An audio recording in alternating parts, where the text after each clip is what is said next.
If a person is evil or does bad, does something wrong, that is their action and it doesn't make us bad or evil. They will pay for what they have been doing. Similarly, if a person is good, they are good doer, they are doing something good, they will benefit from their action. My salvation and your salvation will not be dependent upon what they have done. If they have done something good, they will get the reward of it. If they have embraced Iman, they will be reaping the reward of bringing Iman, not me.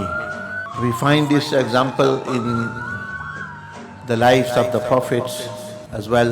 Lives of the prophets, alayhimus salam, that a prophet is a high-ranking person, but it didn't mean actually that when a prophet came and the other automatically they were blessed and achieved salvation and attained paradise.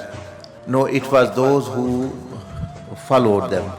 Likewise, there were people, bad people, evil leader, tyrants and zalimeen.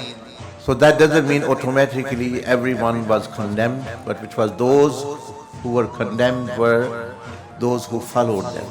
So the point I'm trying to communicate to you, be it Muharram or any other month or any other personality, criticizing those personalities if they are bad does not benefit me unless I also leave what they have been doing. Praising those good people and personalities will not benefit me if I don't embrace Islam and Iman and Amal Salihah.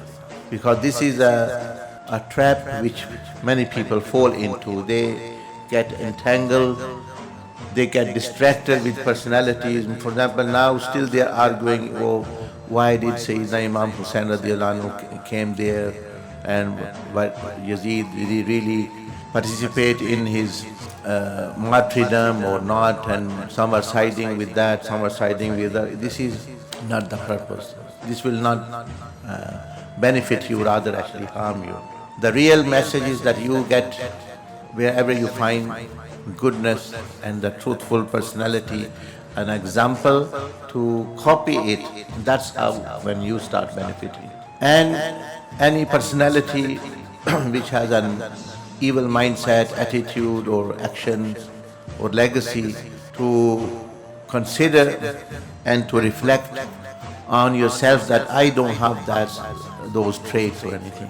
So this is a point to consider, that don't get distracted in the noise, actually focus on the signal, the message, what it is supposed to be.